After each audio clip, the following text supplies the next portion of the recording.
Hey guys, welcome to Monday Club. I'm Gus Davis. I'm Peter Bois. TGIM. That's right. Forget Friday, forget Saturday, forget Sunday. It is Monday. Monday is the new weekend, and we are here to party it up with you. Welcome to the Monday Club.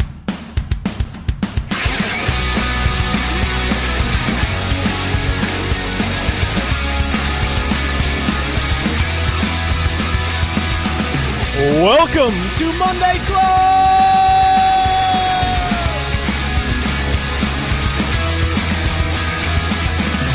Thank God it is Monday. Welcome to Monday Club. I am Peter Bois. I'm here with my sultry voice mate, Gus Davis. Welcome to Monday Club. In this week's episode, we cheers to epic party saves. I have a special Thanksgiving drink recipe for you today, and it is the Thanksgiving episode. What are you thankful for? I am thankful for Monday Club. Naughty Little Football Quiz continues. I'm in Reno for 3 days, so I play a little blackjack. Gus does not go to a strip club, and I teach you my new blackjack system. So welcome to Monday Club. Happy Monday! Happy Monday! Hey, cheers! Yes! I look forward to that every Monday. Man, me too, dude, me too. Hey, buddy, it's Thanksgiving time. It is. It's the most wonderful... No, wait, that's the wrong one. This is the one where we seduce the Indians and then kill them off as Europeans. Right. Happy Smallpox Day, everyone. Happy Smallpox. No, it's the syphilis argument, remember? Oh, that's right. Happy syphilis and smallpox. Yeah, smallpox. And thanks for the blankets and corn. Yeah, totally. We cool? Yeah, we're... Way to start off the episode with a genocide reference. Yeah, we apologize to all of our Native American listeners. We all recognize that sucks. Yeah, that's in poor taste. But we do Thanksgiving. We do love Thanksgiving because we have things to be thankful for, like Monday Club and this week's Cheers of the Week, which is Epic Party Saves Video. Did you get a chance to look at this? I did, and also it was great because I looked at the video and it did not say Reddit on there, and I was like, hey, Pete found a video. I finally contributed to our epic saves. So this is a compilation of epic alcohol saves. There's one of this guy like crowd surfing, and he gets tossed a beer in a cup from like 100 yards away, and he catches it, downs it, tosses it over his shoulder. Badass. I love it. Yeah, you know, all of these are the opposite of a party foul. You know the classic party foul where somebody trips or they spill their beer and they get beer all over the place and everyone's like, oh, party foul, party foul. Yeah, these people, there's no party foul in their game. They there's like the next one is like some dude who slips on the ice and in like his feet go completely above his head. It is a for real crash, and yet not a drop of beer was spilled, and everybody's like, yeah, way to be. Not a drop of beer was spilled in the making of these videos. I think That's right. I think one of my favorite one is the kayaker. This kayaker is drinking a beer, and he goes under, and he is completely underwater while holding his beer can above the water. Then he sets it on the bottom of his boat while he's still underwater. So I don't know why, just to show off, I guess, that he's a badass kayaker. And then he eventually takes the beer off the bottom of his kayak and then flips himself back up and chugs the rest of his beer. Well, no, I mean, yes, that's exactly what happens, but he has to free himself from being stuck underneath his kayak, which the whole visual of this is hilarious because he is more concerned about not getting water in his beer than he is about breathing air. That is the hierarchy of needs in life, right? Beer, true, then Maslow's air. hierarchy of needs says that first you save the beer, second you uncapsize your boat and breathe not water but air. Yeah, and I think all right. My second favorite is the guy who catches the half keg. He is on a forklift and he's moving, I don't know, a bunch of small, like thin kegs, pony kegs, I guess you'd say, of beer. Yeah. And he stops short and one of them falls off the forklift. He reaches up, grabs it, and he saves it. He's not just saving a single can of beer. He's saving multiple pints like hundreds of pints of beer in one fell swoop. Right. And those things aren't light either, but he just reaches out and just grabs it. He has a perfect shot, grabs it by the little handle part of the keg and swings it back and forth, saving the day and a whole spilled keg of beer. Yeah, cheer. You know what? I'm going to raise my glass to you, sir. Cheers to you, keg saver guy. Yeah, and to Kayak Guy. And to the whole damn video. And to Thanksgiving. Let's just do this right.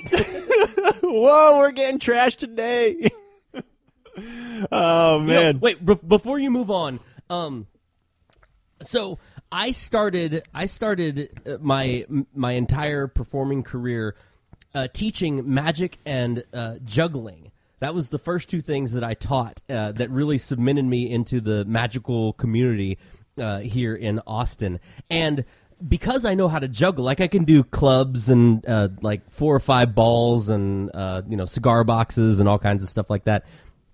But the thing about learning how to juggle is that once you know how to juggle, you have what's known as juggler reflexes. So anytime I see anything that's falling, I'd say 98% of the time I will catch it and save it in such a way that seems impossible. And so that's just stuck with me for like ever since I was younger. And so there's so many times where I'll just out of the corner of my eye, I'll see something fall, and without even looking, I'll like come down and catch it. And it looks like a Jedi trick, man. I mean, it's pretty cool. So you could catch me if I was falling off a building? So you're the guy to go hiking with in really dangerous heights. I'm going to go scale this ledge, and don't worry, Gus has juggling reflexes. I mean, I wouldn't base your entire safety off of my juggler reflexes. I will say that if you're have something on a table like a phone and you're worried that your phone's going to fall, if you're like one of those people that always drops their phone, like I got your back, man. Like I have saved so many people's phone when they were falling just without even thinking about it, just lightning quick reflexes. Well, hell, that deserves a cheers to you then. Oh, ladies and gentlemen of Monday Club, today we are drinking for free. What? Yes, because super listener John O'Brien bought us our drinks today. Thank you, John. This is a cheers for you while we're at it. Thank you for the drink today. So apparently John started vlogging, right? And he did this vlog where he bought $500 in lottery tickets and he scratched them off and see what he won. And he was up, I don't know what, $400 in his investment. So he won all of his money back plus like $400 or something. So he decided to share the wealth with Monday Club. So thank you very much, John. I appreciate that. Check out his vlog. Man. We certainly appreciate you, John, and thanks for listening, and thanks for the free drink. John sent in the free drink money through our PayPal, and all he said was, look, you got to have a drink that you've never had before, right? That was the rule. That was the rule, something you've never tried. So what did you end up going with? So last week I said I was going to get on my cocktail game, and I am not lying. This month I am going all out on the cocktails. And I found this one online. It is called what is it? The Brown Turkey. In light of Thanksgiving, I decided I wanted to do something that had a Thanksgiving theme, and it is very delicious. First time, so I'll tell you the recipe. It is an ounce of aged rum, which is spiced rum. I'm using Captain Morgan. Yeah, a little Captain in and then an ounce of fig and brown sugar reduction. This is where your cooking skills come in. So to make your fig and brown sugar reduction, you combine 1 cup of water and 1 cup of brown sugar in a saucepan over medium-high heat and stir to dissolve the sugar. Then you add half a cup of chopped fresh figs. And then you bring that to a boil, remove from the heat, and let it steep for 25 minutes. And then you strain out the figs and stuff, and then you bottle it in a glass jar and put it in the fridge, and you have this brown sugar and fig reduction, and it tastes like figs, sweet brown sugar figs. Wait, when did you have time to do all that? Before I took my kid to daycare.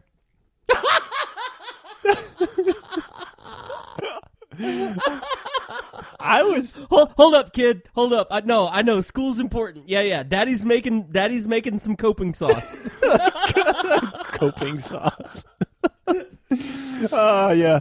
You can learn about your ABCs later. This is more important. This is science, kid. This is science. And then 2 ounces of sparkling wine. So this is how you do it. You combine all the ingredients except the sparkling wine. Oh, excuse me. You need 3 dashes of orange bitters. I could not find orange bitters at my grocery store, so I just used aromatic bitters, which is aromatic, whatever that's called. Right. So you combine the rum, 1 ounce rum, 1 ounce the fig and brown sugar reduction, and the 3 dashes of bitters in a shaking container with ice. Shake it, and then you pour it into a glass strained without the ice, and then you add 2 ounces of sparkling wine on top, and then you can garnish with an orange twist if you're super fancy, but I do not have orange twist. And in true Monday Club fashion, I made mine a double. Well, good, man. You're going to need it for this episode. Yeah. Okay, well, are you going to post that recipe on this episode? Yeah, links in the notes from the website cool. I got it from. Cool. Well, yesterday I made a trip to my local Specs liquor store and refilled my bar, which had been pretty much devastated through the last few episodes of Monday Club. And so, John, this week, in honor of you, my friend, I've got from Real Ale Brewing Company. It's called the Real Heavy, and it's a Scotch ale. It has lots of rich and malt driven parts in it from the Highlands, and it says it's part Highlands, part Hill Country. It is 9.3% alcohol by volume, and it's a full on I don't know how much this is. It's like a 16 or 20 ouncer, huh? Yeah, it's like a pretty big, it's a pretty hefty sized beer right here. And it was bottled in Blanco, Texas, which is pretty cool. So, John, this hangover's for you, buddy. Oh, yeah. So if you decide to make our drinks or go out and grab a beer that we recommend, make sure you take a picture of it, post it, or tag us on Instagram or Facebook. I'll post some pictures of the process I have in making my drink on Instagram and Facebook, too, so you can check those out there. So, yeah, we're finally getting our drink game on again. Yeah, man. And, John, again, dude, thank you so much for buying us a drink for Monday Club. We hope you guys all out there are enjoying the club and enjoying your Monday. Yeah, and thank you to everyone else for listening to Monday Club. Thank you for being part of the club. Make sure you check us out on iTunes. Give us a little love up there. Give us a little star rating and a little review. We want to spread the club. Make sure you tell a friend or two about us in real life and or on social media. Spread your favorite episode around because we want to grow the club. So yeah, thank you. And if you win $400 in scratch tickets, you can buy us a drink at mondayclubpodcast@gmail.com. PayPal is there. That's right. So, dude, Thanksgiving is coming up. Are you a big Thanksgiving fan? Yes, because there's food and alcohol and dessert. Yeah, I'm with that. I'll tell you what, man. Over the last few years, Thanksgiving has really changed a lot for me, and we'll talk about that later on in the episode. But yeah, Thanksgiving is one of the. It's like Thanksgiving is that weird pre-Christmas holiday. Do you know what I'm talking about? It's like a lot of the same foods and holiday traditions go into Thanksgiving, and so it's a little weird to do Thanksgiving and then immediately like 3.5 weeks later do Christmas. Do you think that's true? No, well, it's just because they freaking put all the decorations out early. There's Christmas stuff everywhere since even Halloween. I've seen Christmas everywhere, and I'm just, come on. Christmas gets old by the time Christmas gets here. You know, dude. I totally get that. It's like I saw the Christmas tree stands are already going up in parking lots now, and I'm thinking, man, if you buy your Christmas tree now, like before Thanksgiving, you're just gonna have like dead brown pine needles to look at by the time you know who's it's buying Christmas trees now. Who? People who want a new house, insurance money. They're like, we can make this look like an accident. Oh, yeah, I don't know what happened, fire insurance guy. Yeah. Hey, why is it that you all of a sudden moved all of your stuff into a little storage unit before the fire happened? Because we love Christmas, officer. We just love it. We love it so much that we have a real steam engine going right next to our dry-ass pine needles. We didn't want that money. So yeah, I guess I do love Thanksgiving. It's kind of one of those things that doesn't have any controversy around it too, minus the whole Indian thing, I guess. I guess there is controversy. No, that's Columbus Day. No one likes Columbus anymore. So yeah, I don't know, man. It's one of those holidays for me that. I don't know if I care about the symbolism of the holiday, as in like the Plymouth Rock and the Native Americans and the first joining of groups. Like, I don't care about that so much as I do the idea of getting family together. And, the world is just it moves so fast that we kind of need these holidays to have like an excuse and a reason to see family. Because otherwise, man, like people just go for years and years and years without ever taking time to see their family. That's how it is in my house anyway. Yeah, I'm all up for any excuse to get together with friends and family and to celebrate, definitely. Yeah, and eat. And eat. I mean, that is the American way. And let's just eat our way through this holiday. And usually you don't even have to go to work the next day, so you can get drunk too. Yeah, once I became 21 and really understood that like I had an entire day for debauchery, I all of a sudden realized that Thanksgiving was much cooler than I had given it credit for. Yeah, I remember one Thanksgiving we always visited my dad's side of the family, and they were always a little more party-centric than my mother's side of the family. Uh-huh. And this was the first time I was ever drunk in front of my mother. On Thanksgiving. I had to have been 21 at least. Otherwise, I probably wouldn't have done that in front of her. And it was kind of pretty funny. My sister always tells a story. My mom is sitting next to me while my sister's next to me, and I'm like, "Hey, Sarah," that's my sister. "Hey, Sarah, don't tell Mom I'm drunk." And I said that so loud, and that was funny. Oh, that's cool. So 3 years ago now? Yeah, I think 3 years ago, my wife and I went to go visit her grandfather, who's in his 80s. I mean, mid-80s. And so I'd never met this man before. He's a super cool dude. He's like a World War II vet, maybe a Vietnam vet. He is the mayor of his town, so there's a small ass town in like Pennsylvania real mayor? that he's Not the like actual Foursquare? voted in mayor. No, like the actual mayor. Oh. Anyway, so we went to go visit them. They have a really cool house, and it was my first time really getting to sit down and enjoy their company. And this 85-year-old man opens up his liquor cabinet, which he almost never touches. And I was like, "Hey, man, you want me to make you a drink?" And he's like, yeah, sure, go ahead, And so I make him a pretty strong, like, eggnog with a bunch of rum and some, like, Di Serono in there and, like, a bunch of nutmeg and stuff like that.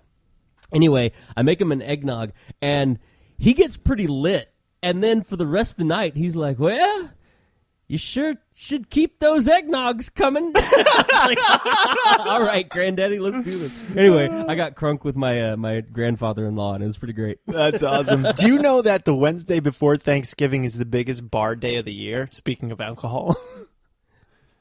Well, that can't be true. No. Like, I throw the challenge flag at you, man. No, like Mardi Gras or St. Patty's Day has got to be the biggest day of the year. Okay, you might have me on that, but I'll rephrase that. Wednesday is one of the biggest bar days of the year. All right, I back down and accept that as possible truth. The reason for this is everybody travels to where they're going, usually home, right? And they usually get there on Wednesday, and they have plans for Thursday, obviously Thanksgiving, but they have nothing to do on Wednesday. So everyone goes to the bar and has a few drinks.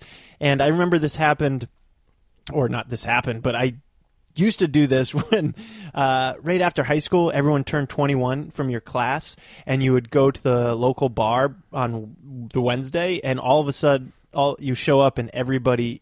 It's like a high school reunion. Everybody from your class is there, and that happened for probably 3 or 4 years after, from 21 to like 24, 25, and then people started like getting married and having kids and doing that at home. But that's funny. I just remember running into a whole bunch of high school friends at the bar in my town. Yeah, man, the whole idea of Thanksgiving and the whole idea of trying to get together with like. I don't know about you Monday Clubbers, like, this is some real talk, but, like, here's how it goes in my family. Like, we don't have a super close-knit family, as in all of my family is spread all over the country. And so holidays are usually the only time that we get forced into sitting down with each other. And I love my family. I mean, we it's good to get a chance to sit down with everybody. But it is a little weird to sit down with people that, I mean, you know them because they're your family, but you don't know those people. You only see them once or twice a year at most, right? Yeah. And so it's you got to go through that awkward, like, hey, Uncle John, how have you been, man? Oh. Yeah. Surgery, huh? That sounds like it sucks. Want to do a shot? It always comes back to alcohol, right? It kind of does. That's the greatest common denominator among humans. Oh, man. So I had a question for you, too. At your family, did y'all ever have the kids' table at Thanksgiving? Oh, yeah. I was at the kids' table for a very long time. They still try to put me there. All right. I think Monday Club is the kids' table. Yeah, so I went through this weird thing. I was the oldest of all the next generation. I was the oldest. And so I didn't actually have to do the kids' table really, except that when all of the next youngest people, like all my cousins, when they were young, basically I would eat at the adults' table, and then the adults would be like, hey, can you just go and entertain the kids? Just keep them over there at the kids' table. So I went from sitting at the adults' table to basically being the designated chaperone at the kids' table, to then when I started doing magic and stuff like that, they're like, hey, can you do your 45-minute set for the kids' table? And families trying to call in favors for the tree. Yeah, they are. They're like, yeah, they're... really, you'll get tons of great promotion and advertising out of this. Great There's exposure, so many people great that come to our family Thanksgiving. They'll book you. It'll be worth your time. That's funny. Yeah. Anyway, I'm sure if you don't know, the kids' table is the table where it's usually a card table or by the coffee table that all of the kids have to go to eat, so the adults have room at the big table to sit down and enjoy each other's company. And I think that everyone who there's like a certain age where you realize, like, oh, I see, you guys just don't want to talk to us. Yeah, this is like sitting in the corner, but it's not called that. Right. It's like, give us some time for yourself. Let's talk Thanksgiving traditions, my friend. Do you have any Thanksgiving traditions other than drinking? Just the food and drinking, I think, is the only the only tradition is really going to my dad's side of the family. That'd be like one of 2 or 3 times I'd see them throughout the year. And so that would be the really only tradition besides all the normal food and drink. Yeah. I remember when I was a kid, I dressed up like an Indian. I don't do that anymore. Remember those people? The ones who gave smallpox blankets to? Yeah, those guys. Thanks for the corn. Yeah. We were, it was a play or something. How about you? So I don't really have any. I mean, Christmas is more of the tradition time for me. Do you have Thanksgiving traditions? I kind of do. So for me, I think waking up on Thanksgiving and for any of you who've listened to Monday Club for a long time, you know that I don't actually watch a lot of TV, but I really, really enjoy waking up and watching the stupid Macy's Thanksgiving parade. Like, I don't know what it is, but that is a big part of Thanksgiving to me, is just laying on the couch, eating waffles, like food's preparing in the kitchen. I'm drinking some coffee, maybe with a little shot of some Irish cream in there, and just watching the parade. And what's been cool is over the years, the Thanksgiving parade has gotten more and more high tech. And so last year it was the year that you could you could follow it on your iPhone or any phone, I suppose, and do one of those 360 views. So you could watch the parade like you were in a balcony and like look up and down and side to side and watch things come down the road. And that was badass. So yeah, I really enjoy doing the Macy's Thanksgiving parade. I think that gets the day started for me. And for some goddamn reason, the stupid Westminster dog show that comes after the Thanksgiving parade, look at me. I don't watch dog shows. I don't follow dogs. I don't give a shit about dogs. Like, I don't care about dogs. But, damn it, that's Thanksgiving to me, too, is watching the goddamn hairy, tall, small, cute-ass dogs running around on Thanksgiving and really watching their owners prance around, too, and be all happy about their dog and the dog's coat and shine and smile and step and all that. Like, just puts me in a good mood. And so from there, it's just alcohol and food, and I'm tapping out for Thanksgiving. You know, that's something we've actually watched the last couple of years too. I think it's a 30-something rite of passage. It's like when you get hooked. Like, say you have nothing to do and you're just sit on the couch for a second. And you're like, oh, I'll see what's on TV, and there's like golf on TV, and you never play golf, but all of a sudden the calming voice that they use, and he steps up to the green, and he takes out his putter, and you just get hooked on his voice. And you just watch this little ball go in a hole, and you just are hooked. It's like hypnotizing, and you just yeah. I mean, look, what's funny about all of those shows, and especially the dog show, is, like I said, people, I know nothing about breeding dogs. I don't care. I do not care about dogs. But watching that show is like watching the Olympics, where you see people who have trained and spent bajillions of dollars and trained for years and raised these dogs from like hand-fed them from being puppies. And you watch them, and because you're watching it on TV, you feel qualified to judge yourself and be like, oh, that dog missed a step, man. It is out of sync this time. Nope, those bangs on that Shetland pony dog, like, do not work for it. Nope, it's going to miss it out. Nope, yep. It's going to go to the Basset Hound. You know, it's weird. My dog loves the dog show. I'm not joking. This is not a joke. Seriously, every year we put it on, and he just sits on the couch with his ears perked. Sometimes he goes up to the TV and puts his paws on the TV stand and just puts his head right next to the TV and watches the dog show with his ears perked. It is the cutest thing. I wonder if the Westminster dog show is to dogs as like the Miss USA or Miss America pageant is to people. Like, I wonder if the dog like watches that and be like, good God, look at that. She's nice hot, tan. But she's hot, but there's no talent on that Shetland pony. Shepherd. Her walk is off. No. You can tell she doesn't want to be there. Yeah, I would definitely not have a crop of puppies with her. Oh my God, that's hilarious. Oh man. Oh. Yeah, yeah. If you want to follow my dog's adventures, Tuckerman _ dog on Instagram. Look, I will also put this plug for Pete's dog right there. Is that I'm pretty sure, without checking, that I can say this in all honesty. As much of an international badass as you are, I think your dog has more followers than you do. Yes. This is something I'm ashamed to talk about in public.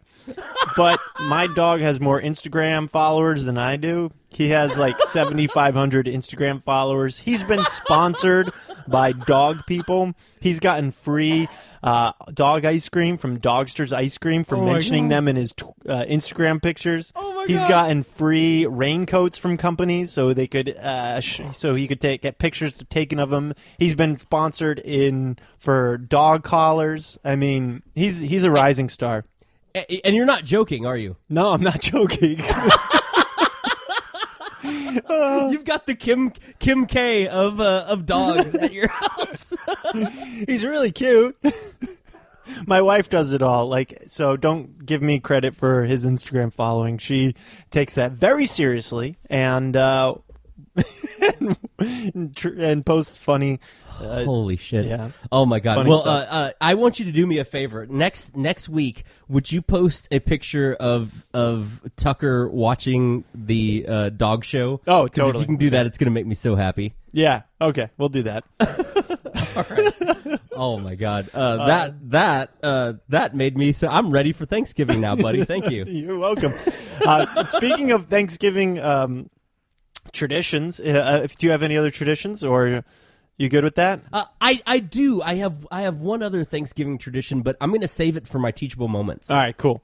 I watch football too on Thanksgiving. I'll sit down and watch some of the game. If it's not the Patriots, I'll just kind of half watch and drink a beer, but and chat with family. But that brings us to the Patriots and the dirty little football quiz. And the Patriots are killing it.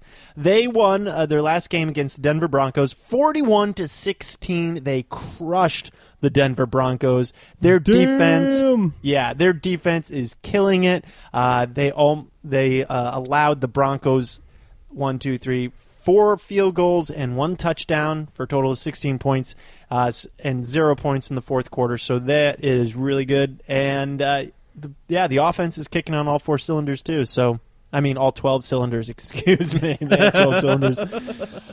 So things are looking good, although the Broncos aren't a crazy good team this year, but they still crushed them, so that was nice. Very nice, my friend. So who's playing on Thanksgiving? Do you know?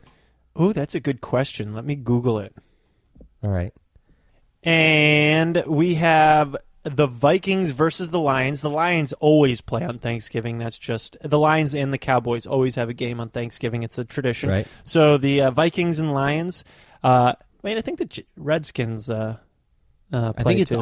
I think it's the Cowboys and Redskins every Thanksgiving. And the Lions. I think those are the 3 teams. Yeah. There's got to be 4 teams. Speaking or of else disrespecting Indians, there we go. Right. Vikings and Lions are playing at 12:30 p.m. The Giants and Redskins are playing they have the late game at 8:30, and the Chargers and Cowboys are at 4:30 in the middle game. So okay, cool. Should be a good day of my football. whole family lives in Dallas, and so growing up, it was obligatory that we watch the Dallas Cowboys lose on Thanksgiving.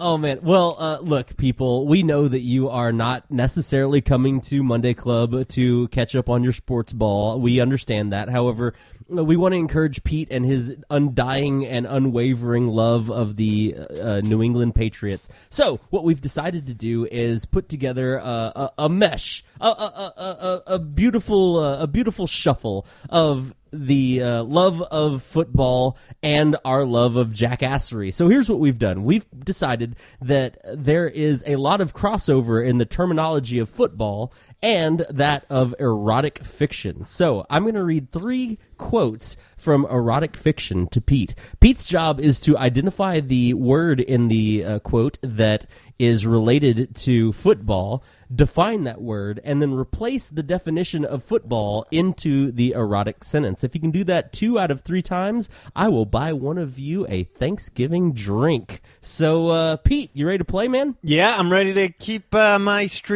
perfect streak going and get Monday Clubber another drink. All right. Well, then here we go, my friend. All right. So I also want to say really quickly that if you want to claim this free drink, it's very easy. Go to our Facebook page, and the secret word this week is turkey. Very easy. So what you're going to do is you're going to use the word turkey and finish the line, the erotic sentence with "I want a free drink." If you can use turkey and end it with "I want a free drink," you are and make your own erotic sentence, you are going to get your own free drink sent to you. So here we go, my friend. All right. These are all Thanksgiving. pause, man. I really want you to understand, not only are these erotic fiction sentences, not only do they contain football words, but they contain there are erotic sentences that contain football words that also contain words that are related to Thanksgiving. Oh, my God. That's a trifecta of... That's a trifecta. That's right amazing. Here. We need to appreciate you, Gus, for a second. That's a lot of work. You're doing way more work than I am. I'm just show up and give you what I think is the right answer. But here, I'm going to raise a glass to you and give you a Monday Club cheers. Thank you. This is amazing. I've enjoyed these naughty little football quizzes every week, and we hope you guys have too. So thanks for all the hard work, man. You're very welcome, my friend. I've enjoyed it too, even though finding these sometimes is exceptionally awkward. All right, my friend. So here we go. Here's just your first erotic sentence. Here we go. God damn it! I can't do this one without laughing. All right. With one last deep breath, she lowered herself down the final inch. Eyes rolling as she had never imagined she could be this stuffed in her wildest dreams. Do I have to get the turkey, the turkey word too? It's all the same word, man. It's all the same word. It's all the same word? Yeah. Oh, the football word is the Thanksgiving word? That's correct. Stuffed? That's correct. Good job. Thank you very much. Stuffed, as a Thanksgiving term, is stuffing. You stuff a turkey. It's been stuffed. Okay. For football, I'm thinking it's I don't the quarterback goes to pass and somebody blocks it and they stuff him. No. Stuffed? That's incorrect. No. Yay, one for Gus. Yay. Here, look, I'll read as from football.com. Stuffed, a term for a moment when a defense denies a running play at the line of scrimmage. Specifically, a stuff refers to when an offensive team attempts to run up the middle that gets completely denied by the defense or at or behind the line of scrimmage. That's when you get stuffed. That's a tough one because that could mean a lot of things. You could stuff but somebody. I'm just going with the definition, buddy, and I'm just saying that's one for Gus. One for Gus. All right. Still, just to humor me, go ahead and finish it out. With one last deep breath, she lowered herself down the final inch, eyes rolling as she had never imagined she could be this. Player running up the middle and the defense stops them before they reach the line of scrimmage in her wildest dreams. Oh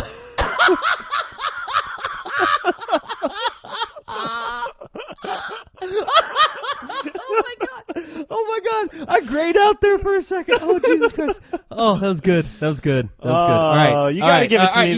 Not give it to me, but you gotta have a little sympathy. That was a tough one. That was a tough one. That was a tough one. That was a very ambiguous term.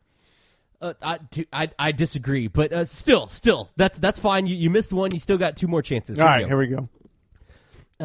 As if, like, it's every secretary's unspoken wish to bone her boss for a promotion. Wow, this is tough. You're digging deep for these words here. I am. Well, I got the Thanksgiving word sticks out to me, so I'm gonna have to say, what is it? Bone. Bone is correct. Good job.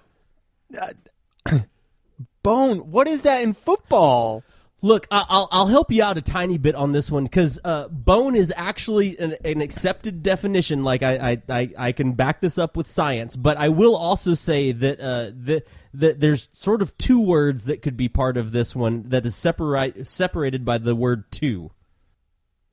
Wishbone is the Thanksgiving. Is the football term too? Correct. Okay, so a wishbone is a really painful hit by a defensive player and you get wishboned? I'm sorry, that is incorrect, my friend. Oh my God! It's all right. That's all right.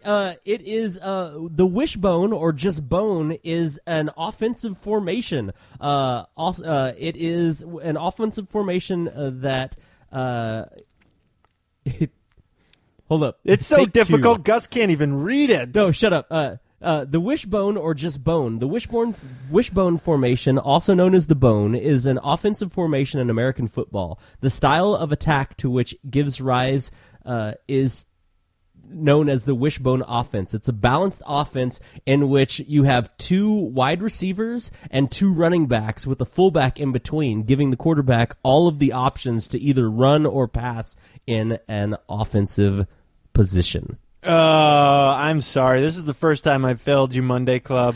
That's all right, very man. sorry about that. That's okay. It's a don't let this ruin your Thanksgiving, man. These are tough. Yeah, this is tough. Like I said at the beginning, I'm not a huge X's and O's guys, but but it's funny because I actually drew out what a wishbone was, and I will show you that here in just a second. You want to try to do this in the sentence? No. I already lost that one. Right. For pride, though, I want to try to get the last one. All right, for pride. We'll play for pride then. All right, so here it is for pride. All right.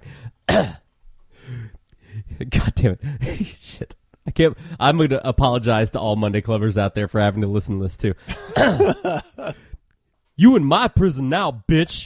On this block, your fresh meat is here to push broom or toss salad. I can't believe you just said that. Oh, my goodness. Oh, wow. Block. Wait. Oh, you know what? Wait. I will. Yes. Fresh meat? Yes, no. Block is certainly. I will give you a bell for that because that is definitely one. Though that's not the word I was going for in the sentence. Remember, these are toss. Yeah, toss. There you go. That's it. Yeah, it's both Thanksgiving and football. Yes. Toss is correct. Toss because you can Thanksgiving because you can actually toss real salads. For Thanksgiving dinner? If you don't know what toss your salad is, you should not Google it. And toss, you can toss the football. It's another word for throw. No? Toss? Toss. It's a toss. You toss it. You toss it over to somebody. It's when you're a lateral maybe, it's tossed backwards or to a running back. You're pitching it to him. All right, that's correct. That is a correct answer, my friend. Hey, for pride. It's more like a pitch. So a toss in American football is a play in which a toss play is any running play which starts with a pitch to the running back. A toss play is when the back often curves out towards the sideline and is usually tossed for a sweep. All right. Yeah, I totally got that. Yeah, that's totally. Yeah. All right.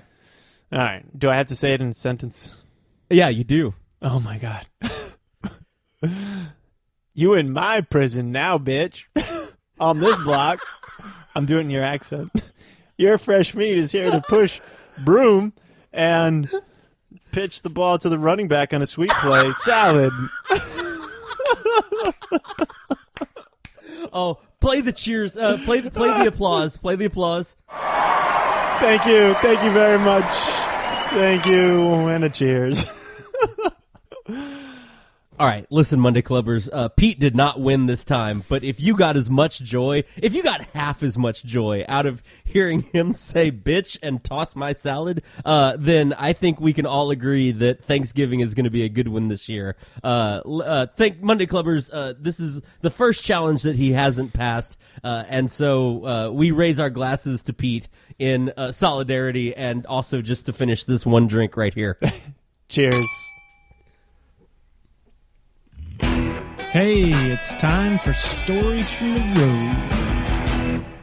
So I've been on the road. This was my last big week of being on the road. Now I'm kind of smooth sailing to the end of the year. I've got some gigs, but not nearly as crazy a schedule as I did in October and first half of November. I started out last Wednesday at in Pennsylvania. Oh, yeah, and so I flew into BWI, and from last week's episode, Gus, you were in Baltimore, and you went to this cafe called Blue Moon 2, and I was going to be in Baltimore, so I said I would go, and I did, and I felt so badass. I went up, sat at the bar, breakfast bar, and I handed me a menu, and I said, I don't even need the menu. I got the secret menu. And I ordered a Sweet Baby Jesus off the secret menu. Oh, my God. It's so good. Blue Moon 2 in Baltimore. And also the epic cinnamon bun. And you were not freaking kidding, man. That cinnamon bun is like heaven sprinkled jizz on my tongue. It was amazing. Can we make that the title? Heaven sprinkled jizz on my tongue. No, it cannot be the title. It was a pretty goddamn amazing cinnamon bun. Now, here's my question. You and I have both had Wild Eggs and Blue Moon 2. Yeah. Which cinnamon roll wins for you? God. So, here's the thing. The first time we were at Wild Eggs in St. Louis, right? St. Louis. Right. That might have taken the cake, I think. That might have edged it out. But when I was there the second time, I didn't tell the whole story.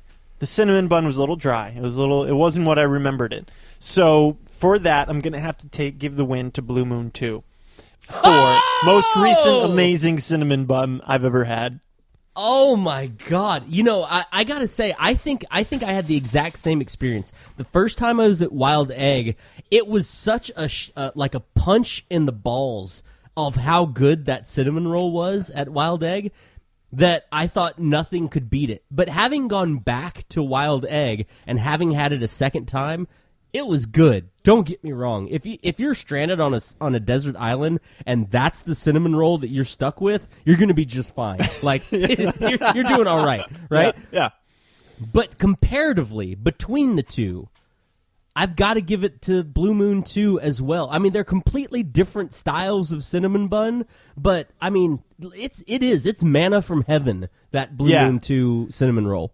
Yeah, that the one that Wild Eggs was kind of flatter in a skillet and had tons of frosting stuff on top, and then the Blue Moon 2 was about 4 inches tall. 5 inches tall, and it had amazing icing just kind of dripped all. There was like, I don't know, half inch of icing in the plate below it. It was freaking amazing. Yeah, James and I shared a cinnamon roll, and honestly, that could have been my entire meal at that place. It was half of a cinnamon roll. But it wasn't, because then you also had the Sweet Baby Jesus. Yes, and that was that could have been 3 meals. That was yeah, it really could, right? All right, so picture shaved potatoes, grilled shaved potatoes with cheese on top, and then you had an egg any way you wanted. I went over easy on top. Yep. And then you had a hollandaise sauce, and then before the eggs, I'm sorry, on top of the potatoes, you had cheddar cheese, and then on top of that, you had tons of crab meat. And then you had really good crab meat too. Yeah, and then you had eggs, and then you had the hollandaise sauce, and then you had Old Bay spice on top. Yep. And it was freaking amazing. I'm not a huge crab meat fan, but I was in heaven. It was really good, and it was like a $20 breakfast. Yeah. Well, here's the thing for me. That meal is the taste of Baltimore. Like if I went completely blind and someone just fed me that meal, I'd be like, I'm in Baltimore. That's where I'm at. Yeah. I mean, crab meat and Old Bay and hollandaise sauce, egg, potato, cheese. Yeah. Oh my God. I just started drooling. Yeah. Wow. It was amazing. So thanks for that recommendation. I literally got off the plane, grabbed my rental car, and Googled Blue Moon 2 and went 20 minutes out of my way to get breakfast there. And it was worth every second and cent I paid to get there. Oh, you're very welcome, my friend. You're very welcome. I'm glad you had that experience. I saw that you went there, and I could not wait to hear what your review of it was. So, yeah, man, cool. So, yeah, check it out if you're out there. Best breakfast in Baltimore. And it was fun because I was talking to the woman that was serving me, and I was like, I love secret menus. And she's like, I know, they're cool, huh? And then we started talking about different places with secret menus, and it felt like you're part of the club, So all Monday Clubbers, remember this: the cinnamon roll, and you have to. It's not on the menu, but order the Sweet Baby Jesus when you're in Baltimore. You're welcome. You're welcome. Know what, though? Just take a picture and send it to us. Yes, I'm sorry, I didn't mean to interrupt you, but you called it Sweet Baby Jesus on the podcast, right? And right. So I was really afraid to say that in front of her because I thought that was the name. So I was like, can I have your Sweet Baby Jesus? And she's like, Sweet Baby Jesus? I was like, yeah, the Sweet Baby Jesus. Yeah. Well, so the reason why I called it the Sweet Baby Jesus is because the person who served it to me, that's what they said. They were like, here's your Sweet Baby Jesus. So I was a little timid in ordering, but she got the idea. Oh my God! So I hilarious. started out my Wednesday in Pennsylvania, and I had a show that night at Wilson College, and show went fantastic. Now I did some close-up magic to promote the show in the dining hall, and there was this couple of kids with their mom who worked at the school that were eating that evening, and he was like, "Come convince my mom that we can go to the show." And so I go over. I'm like, "I'm supposed to convince you guys." I'm supposed to convince you, Mom, to let your kids stay up past bedtime to see my show. And so I knew it probably wasn't going to happen, so I did a few tricks for him. And I do this trick. It's called the witch hunt. It's a trick I created mostly. And anyway, we go on a witch hunt. It's fun and crazy. But I introduced it by saying, we're going to go on a witch hunt. Do you know anything about witches? And I asked, I'm doing it to the mother. And one of the kids, he's about 4 or 5 years old, I'd say, says, yeah, Mom is one.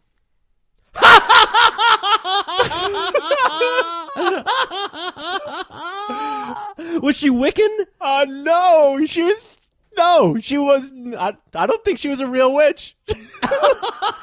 I lost my shit. It was hilarious. Just throwing your mom under the bus. Oh my God, that is hilarious. That is really, really funny. I really don't think he knew what he was saying, but at the same time, it was like a kid say the darndest things moment. Yeah.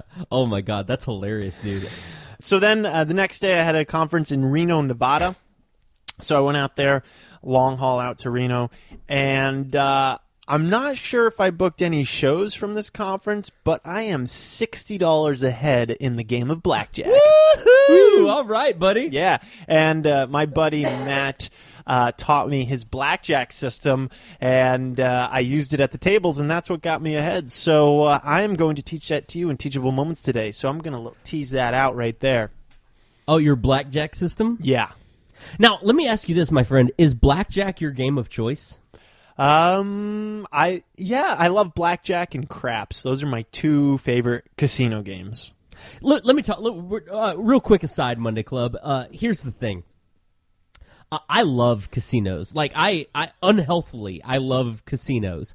But I've learned over my many years in travels that casinos have two different types of people that they go for.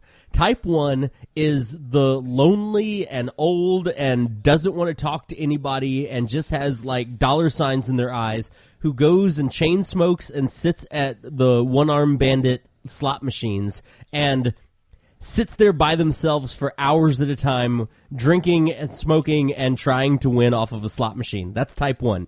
Type 2 is the type of person who can do human interaction and goes to one of the tables and sits down and enjoys themselves. And let me tell you, Monday Clubbers, if you bring the noise, you're going to bring the money. So sit down at a blackjack table, sit down at a craps table, sit down at a roulette table, play poker, whatever you do, sit down with real people, with real dealers, look them in the eye, and try to enjoy yourself. And I'll tell you, that is the experience that you'll remember from gambling, not how much you won or lost, unless, of course, you won or lost a lot of money, in which case you'll remember that as a fun subset. But enjoy your experience. Don't just go and be sad and sit at a table at a slot machine by yourself. Go and try to bullshit around with the dealers. It makes their job a lot more fun, and it'll make your experience a lot more fun. I cannot second that enough, man. That is so huge. I was having a blast. I sat down with a friend, Allison, and we were just going back and forth. We were the table. Everyone was having fun around us. Right, and everybody will gravitate we were to high-fiving people. We were joking with the that's dealer. the way to do it. You have to do it that way. So, real quick aside, I went to a casino in Oklahoma, and for some stupid goddamn reason, at this casino, they don't allow dice games. So when you go play craps, they still play craps, but they play craps with cards. So they have cards separated out, the 1 through 6 of cards, and so they deal out cards. So they don't use dice for craps, which makes no sense, but whatever. Anyway, so I was a little drunk. I was a little excited. I was a little crunk, right? And I get to the table, and I'm like miming that I have dice, and I'm like shaking my hand and be like, "Come on, sevens! Come on, sevens!" and like rolling fake dice. And I was on a hot streak, and like you said, high-fiving people. It was great. And then when I finally got out, it was the next person's turn, and the dude was like, "Well, hand me the dice." And they were like, "Sir, we don't have dice." And they were like, he was like, "Motherfucker, hand me the dice. This is bullshit. It's my turn." Oh, that's great. Dude, and that's the reason why I love craps is that the reason I don't play craps as often because you need 3 or 4 of your friends to go be around a craps table. Blackjack, you can sit down by yourself and still have a good time, or with one other person.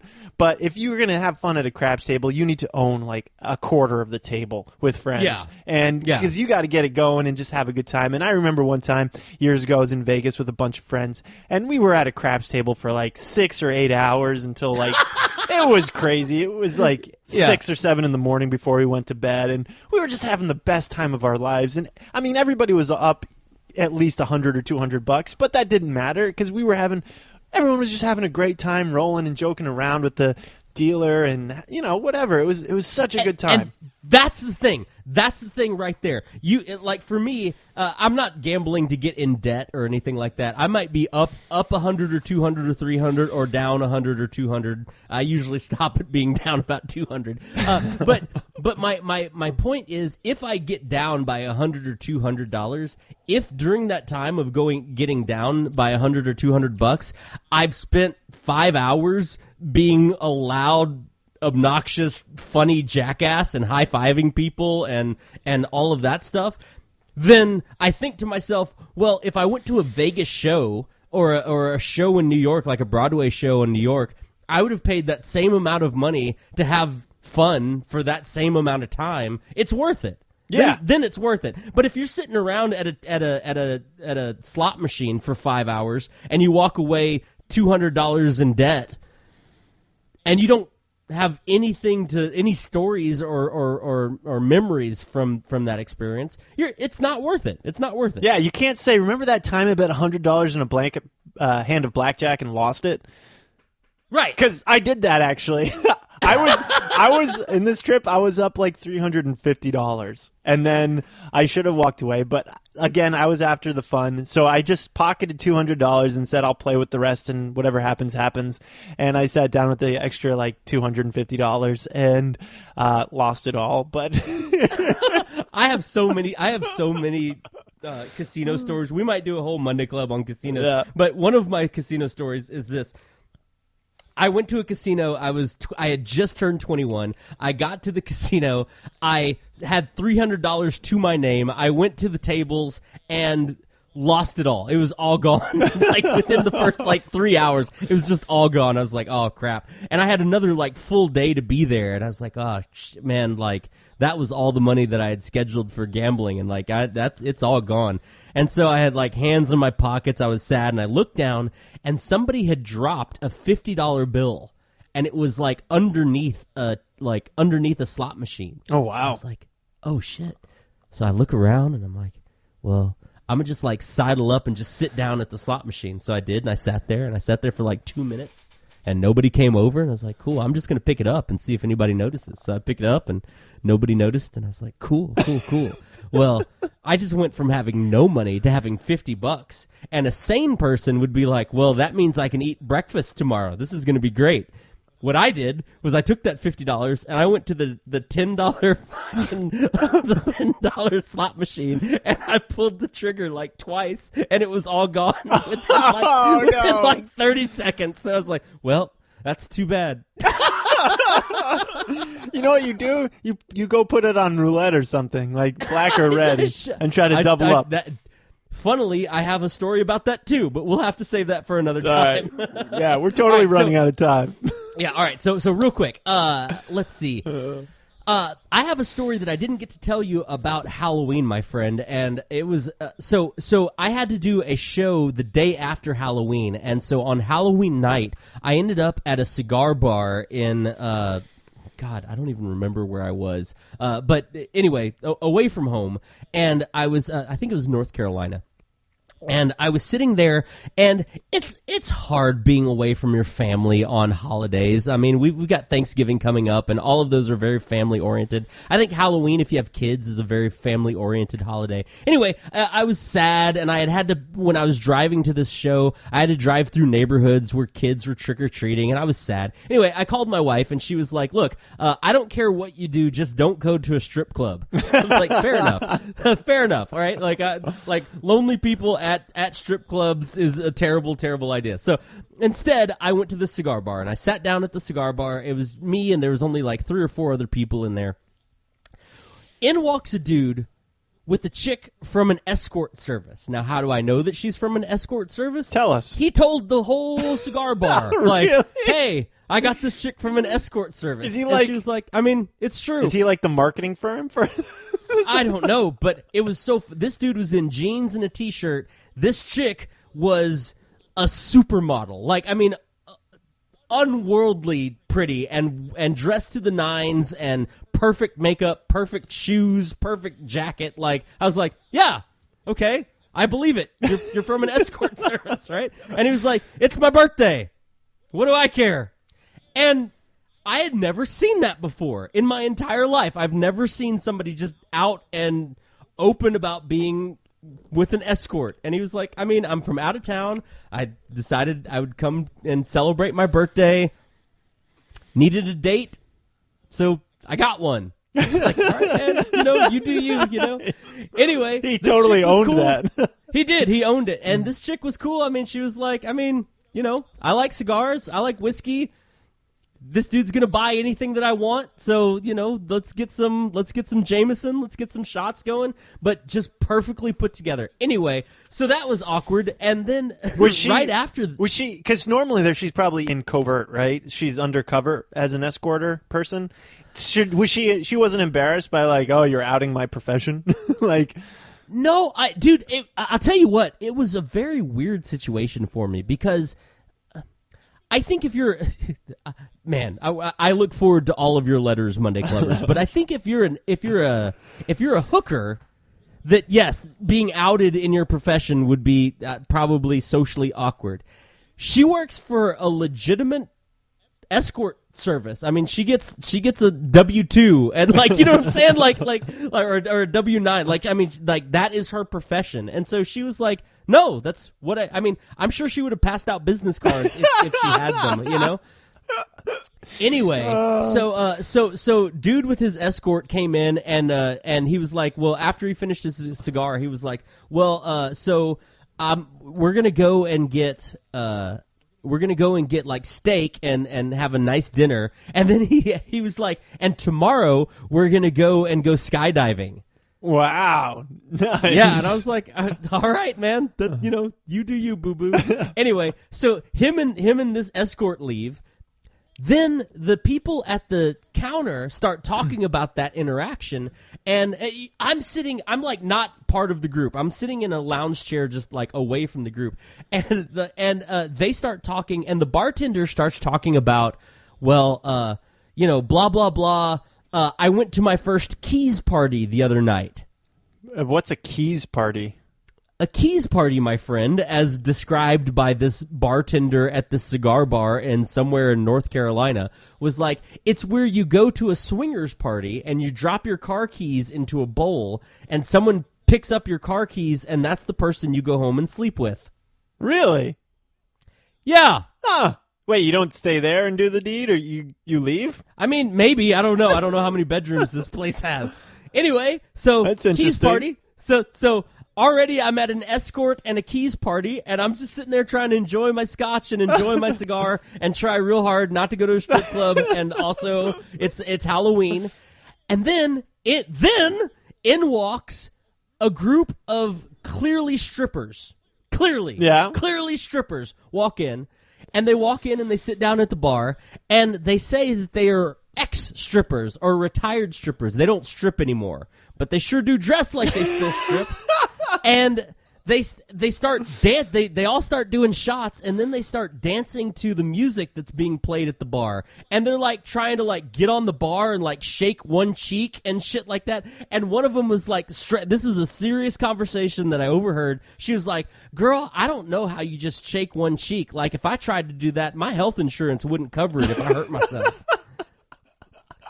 Wait, and at that point in time, sorry, go ahead. At that point in time, I put my cigar out. I said, "I hear you, universe," and I got my check, and I drove back to my hotel, and I just went to sleep. You were so trying to stay away from a strip club. I was so trying to stay away.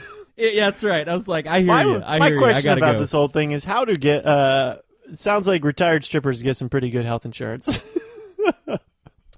Look, man, I mean, we should have them on for a healthcare debate. Yeah. Wow. Oh, my God. Yeah, the universe was bringing the strip club to you. Oh, I know. It was hilarious and awkward and wonderful, and it is how I remember my last Halloween. Well, that all brings us to, my friend, Teachable Moments. All right, as mentioned earlier, I promised I would teach you the blackjack system I learned that I was up $350 in Reno with. My buddy Matt Lavoie taught me this. So he said, so the basic idea is that it is very improbable. This is all quoting from my buddy Matt, so I don't know if this is true. It is very improbable for the dealer to win 5 hands in a row. It's like 4 or 5% chance of them winning 5 hands in a row. And so what you do is whatever table you're at, say you're at a $10 table, $10 minimum bet, you have to line up, or you have to have enough for 5 bets. And the bets go like this. $10, which is the first bet, minimum, and then you double that, so $20. That's 2 bets. Then you double that, that's $40. That's 3 bets. Then you double that, that's $80. And then you double that, and that's $160, right? Half these for a $5 table, obviously. So you have to have 5 bets, enough for 5 bets. And you bet the minimum, $10.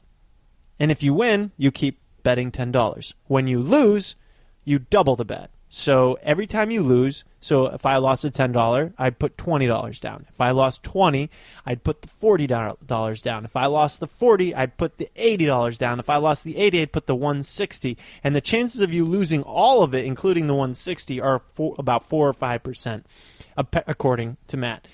So the chances are you're going to double up on one of those bets, right? And you just keep doing that. That's all. You lose, you double the bet. You lose, you double the bet. You lose, you double the bet. And you just, I mean, if you line up more, there's less of a chance of the dealer winning as well. So, and so you just do that and you play, and over an hour, he said you'll probably be up about $100. And over a couple hours, I was up $350.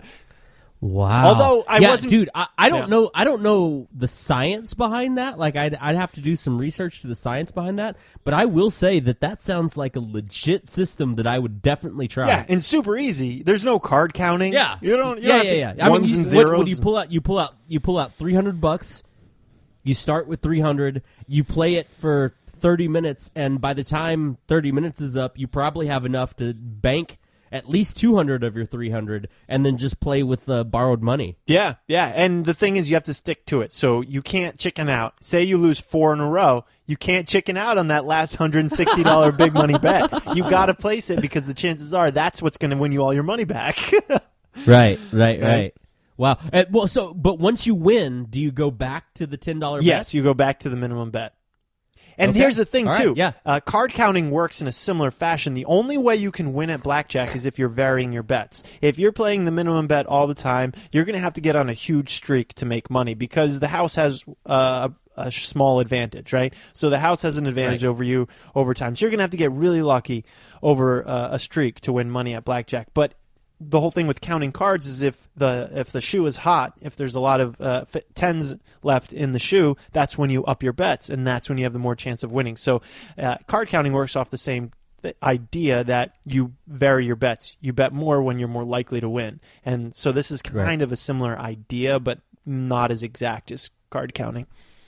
You heard it here on Monday Club. When you win all of the money and you're flying back in your personal jet and you get served champagne in your champagne flute on your private jet, do a toast to Monday Club because that is a legit system that I'm going to definitely try next time I'm in Vegas. And then PayPal us, mondayclubpodcast@gmail.com, and buy us a drink with your winnings. All right, peeps, real quick, let me tell you my teachable moment. My teachable moment is this, my friends. For the holidays, my wish for you is that you do something that becomes a holiday tradition just for you. Getting a little personal here, just so you know, when I went through a divorce and I had a kid and all my whole life got turned upside down about 6 years ago.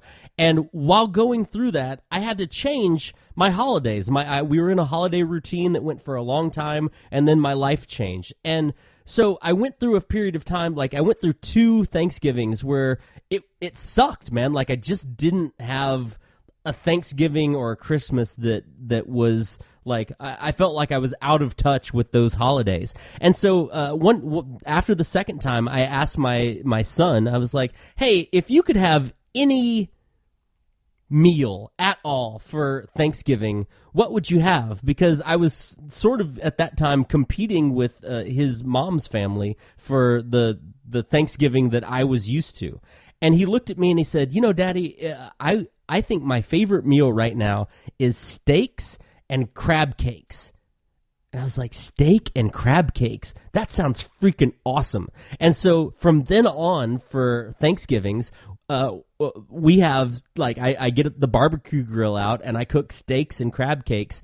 And, like, I'm not joking, Monday Club. Like, that is Thanksgiving to me now. Like, those tastes are Thanksgiving to me now. And it's just so awesome to start, like, a tradition that just, like everything else can be completely different, but as long as I get steak and crab cake now, it's like, yeah, I did it. I had Thanksgiving. So my wish for you for going out in the future for Thanksgiving, do something that is a little bit just you, that is Thanksgiving. And once you've done it, do it every single year, and that way you won't have that weird feeling at Christmas or at Thanksgiving time of like, hey, I feel like I kind of missed Christmas this year. I missed Thanksgiving this year. Screw that. Like, do something that makes you feel like you had that holiday, and you won't be sorry, no matter where you are in life. That's a wonderful teachable moment. Happy Thanksgiving to you all. Happy Monday Club. Party like it's a Monday on Thursday this week, and enjoy your Thanksgiving traditions. Gobble, gobble. Happy Thanksgiving.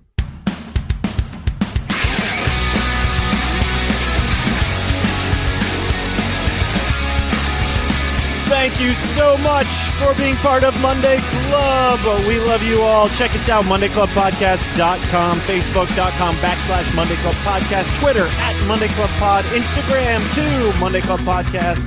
And email us questions, comments, concerns, buy us a drink, MondayClubPodcast@gmail.com. Thank you so much to James Caldwell, our wonderful, amazing, cool, awesome, amazing sound engineer, and Zach Holder for our music. Happy Thanksgiving.